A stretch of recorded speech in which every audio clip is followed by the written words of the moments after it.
Welcome to King of Sobriety. Today we're gonna cover ourselves alcoholic relapses. Why it happens, what could might happen, and hopefully how we can prevent ourselves from it. And we're gonna cover a little bit more understanding what the relapse are and what they actually do to us. I always believe that the relapse is actually the part of the recovery. I know this sounds strange, but if you think how many years you've been drinking, right? What you've been doing with yourselves, and you've got pretty much experience on the drinking itself. And when you jump on the sobriety way, you don't have any experience there. So there is a plenty places, plenty situations, plenty other things and mechanisms that you don't know, and you don't actually know as well how you're gonna behave yourself on certain situations. So there is so much uncertainty coming up that it's actually natural when you're trying to do something new that you're not as good at it because you need more time to be a little bit better, better and better.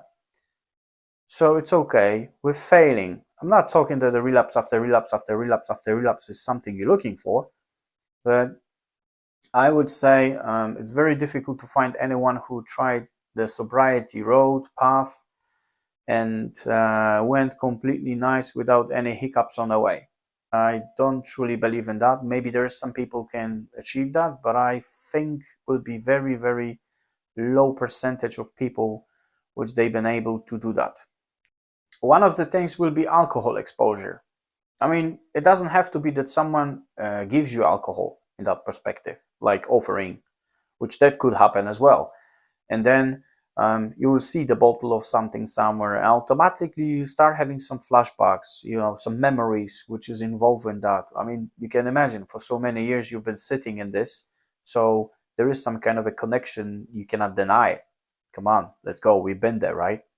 So um, why that happens? It happens is just because you still have a strong bond with alcohol, right? You can go to some therapies, you can read something, you can get some knowledge about something, but we cannot actually forget about the past because it is in your head. And when you get in flashbacks, when you get memories, then automatically open some kind of a channels of communications with yourself so you can see things. And now is the question, am I being aware of what that will lead me to, or should I kind of find a way of fighting this, or what to do, how to behave? So these are them things like you very kind of finding the way to act right on something, but you're not gonna be able to foresee everything. Sometimes you're gonna be just like surprised something will happen behind the corner and you didn't see that coming. And that alcohol exposure is, it could be even if someone comes to you for a visit or something and they might not know it, that you actually in a kind of a battlefield of sobriety. So you don't want to do it because it's not serving you, it's not helping you. I mean, it's ruining your next day, or whatever thing you into it in your life. But unfortunately that could happen because just because you on a sobriety road, it doesn't mean that others will be. And the other people, they want to do what they want to do. And you will be entangled in a situations when you unfortunately will be exposed to it. You will be exposed whether you like it or not. And not just because they want you to break your streak of your sobriety. It's just they're going to be moving on with their lives. That's one of the things when you jump in on sobriety wagon, unfortunately. There will be, and not many people are saying that, it ain't gonna be no red carpets for you. It's not gonna be any cover in the news, televisions and something like that, that you are on sobriety. There ain't gonna be no, Golden Globes rewards or Oscars and stuff like that. You're not gonna see that. I mean, people will be just going with their lives, and you kind of gonna be somewhere around them situations, and it's going to be everything on you because you are actually your policeman. You're going to be the person who's responsible for yourself to keep yourself away from something which so far was technically speaking destroying your life, because the people and places will be happening and they're going to be out of your control. So Now it's going to be 1-to-1. If that fight of yours, as we can call it on the beginning, when you learning your ways and you kind of rediscovering yourself, is, you might say to the people that you sober, that you don't drink, but then you don't have to do that. The thing is that you don't owe nobody to give them any explanations from that perspective. So some people might accept what you're doing, some people might not accept what you're doing, or they might even try to go in the places to maybe try to a little bit tease you to see how you're going to react and what you're going to do. So these things will be around you, and that is later, it could be like a mini triggers for your relapses, or someone's gonna say, it's okay, you're not drinking for 6 months right now, you're gonna just have one, it's not gonna kill you, it's not gonna do nothing to you. But the trouble is they don't know that let's say that you are on the situation that you are already went through some doors, and like when you start something, it's very difficult for you to stop or to control it, because technically speaking, you do not control the alcohol. It's the other way around. So that's why very often it's been said that the alcohol is very good servant, but it's very bad master. It serves you on your beginnings, when you have so-called nice times, parties, woohoo, whatever you want to call it. But then when you become very dependent on it, then it treats you as a bad slave, as something which doesn't have any dignity, because that's what it is on the end. The alcohol takes everything from us, and on the end it takes your dignity. So you're losing everything, and you're losing basically yourself. It's a very high combination. I mean, specifically, let's say that you have a partner who's actually drinking, and let's say that, all right, fair enough, you announce to everybody around your household that you're actually doing what you're doing, you're on a sobriety strike. But the thing is, they don't want to do it. And this, it becomes very difficult, because if you have a situation that you can remove the alcohol entirely from your habitat on the beginning, that's awesome. But not everyone has that kind of a chance. So then you will have to kind of become like a master of, replacing one foot with the other foot, because that's what it is. I mean, to have a drink or not a drink is just a foot. Now the question is, which one you're gonna pick, right? You're gonna keep your sobriety, well, you will pick not to. If you're gonna pick to drink, then you're breaking the streak of sobriety.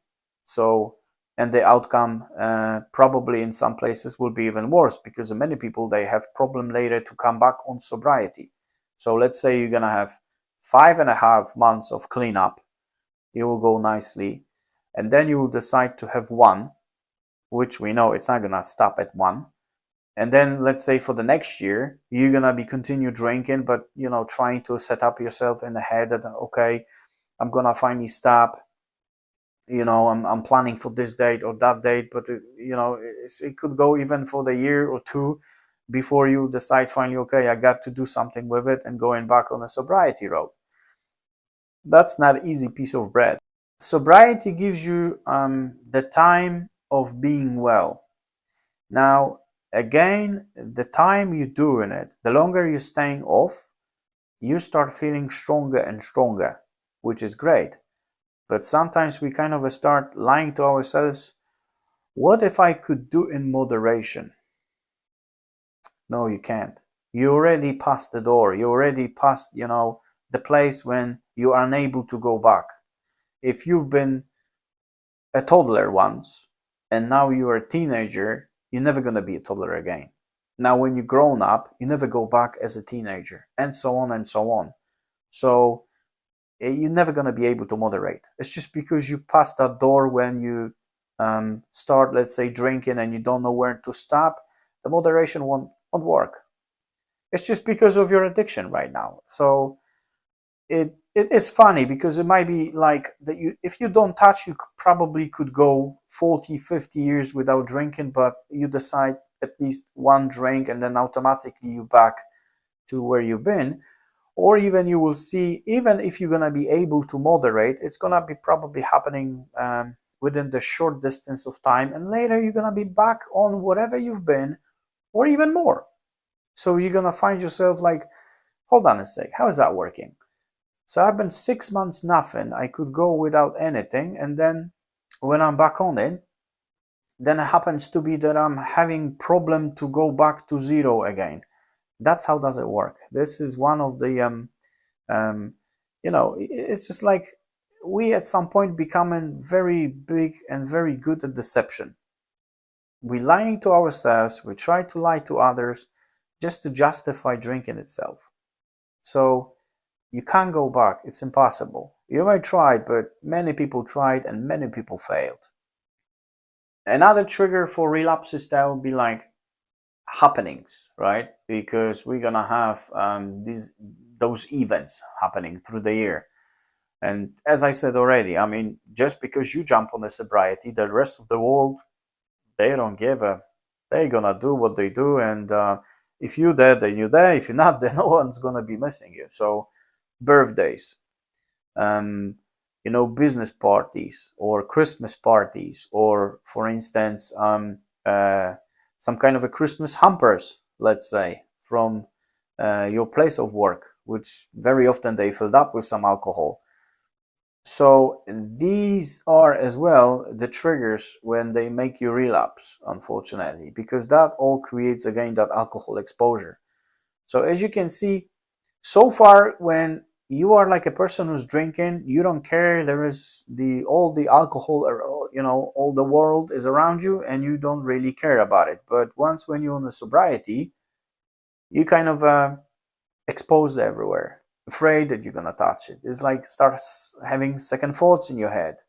So, and this is like absolutely madness. I mean, the longer you stay sober, then that bond of yours with that alcohol is supposed to weaken. So you kind of create yourself like that long distance relative.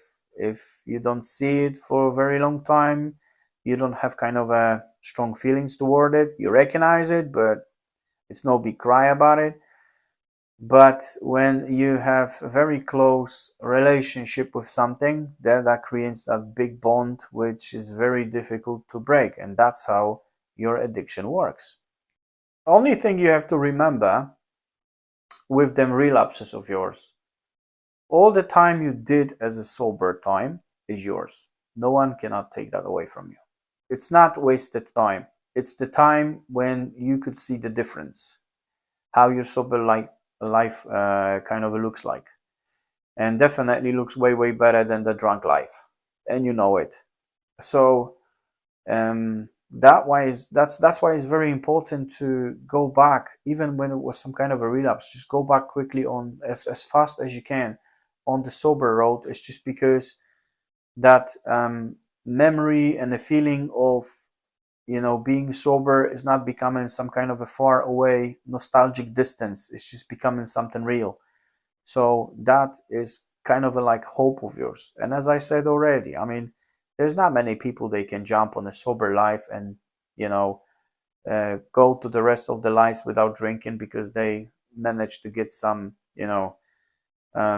stay away from any relapses, and everything was beautiful and rosy in the garden. But obviously it doesn't look that way. I mean, there might be some people they achieve that goal, I'm not denying it, but it's very rare happening to do it, especially for someone who never actually tried like sobriety for a longer distance. If you're doing like from time to time, that you person who can actually not drink for 2 weeks and then is drinking something and then not drinking, so maybe that's a different story. But for someone who's kind of a start drinking and you never know where to stop, because that is like every day must have, every day must happen, so then any relapses, they are and they will be the part of your recovery. But what is important is not to bash yourself that you failed on something, because you're not failed. I mean, it was probably something you didn't know, something you couldn't see, something which surprised you, something could confuse you. I mean, there's many things, or a build-up of some situations. That's why when you look on everything, and that's why it's very important to kind of look at yourself, understand yourself, see what's happening, see how you feel, what pushes you to what. I mean, I know it's easy to say that, but that's why we have to kind of go back on the situations. If you've been close to the failure, have some kind of a read back, look at you, what was causing that, or maybe there is something you can eliminate, specifically on the beginning of your sobriety. But remember that even if you're gonna be 5 years in sobriety, you still can break somewhere. So we never kind of a safe. And once we put ourselves some kind of a thing into our head that I got this, majority cases we don't. With all that relapse business, I would say that you gotta be selfish. You have to always put yourself first. So you're protecting yourself. You're protecting yourself from falling. You're protecting yourself from being again in a place which you don't want to be. And you have to take that sobriety kingdom place realm of yours and keep it very close to your heart and cherish it, and having it like, because you know that this is the place, that promised land where you want to be. And even if someone will be upset because you don't want to drink, or or even they're gonna be telling you some kind of a not nice things, or even having your jokes about it, it doesn't matter. You need to remember you are on the first place. I need to be selfish. I need to get that kind of a peace with myself. I need to know where I'm going, what I'm doing this for, and all these triggers and situations, and being ready sometimes that I might be surprised with something, and what could be kind of a scenario, what I can do, or what kind of an emergency behavior I will do just to keep myself away from that alcohol. So that's pretty much what it looks like with relapses, to be fair. I mean, technically speaking, you've got the triggers, you've got a close bond to alcohol, and that bond is still kind of a strong. On the sobriety side, I hope that was beneficial for you. If you are preparing yourself to do the sober life, maybe, or I wish that you can use anything of that to keep yourself away from it.